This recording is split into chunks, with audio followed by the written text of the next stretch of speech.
కనిపించలేదు. బట్ అక్కడ నుంచి మళ్ళీ సంగారెడ్డి వచ్చాం. రియల్ గా చెప్పాలంటే ఆ టైంలో కూడా మనీ అనేది అడ్జస్ట్మెంట్ చేసుకునే వాళ్ళం, వచ్చే శాలరీని, కానీ బ్రైట్ ఫ్యూచర్ అనేది మాకు కనిపించలేదు.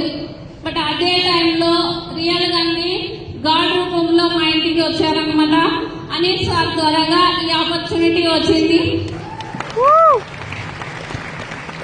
రియల్ గా అది ఎలా అంటే, ఆయన రోజు మా ఇంటికి పాలు పోసేవాళ్ళు డైలీ.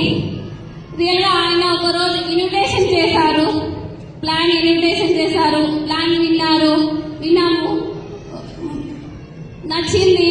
కానీ ఆ టైంలో మాకు అమౌంట్ పెట్టే పరిస్థితి కూడా లేదనమాట. కొద్ది రోజులు ఆలోచించుకున్నాం, ఇది మా కోసమే వచ్చిందేమో, దీంట్లో ఫ్యూచర్ ఉంటుందేమో అని చెప్పి డిసైడ్ అయ్యాము. బట్ మనీ అరేంజ్మెంట్ చేసుకొని బిజినెస్ అనేది స్టార్ట్ చేశారు. రియల్ గా ఆ టైంలో ఫుల్ టైం చేస్తూ ఉన్నారు, కానీ ఎక్కడ కూడా బిజినెస్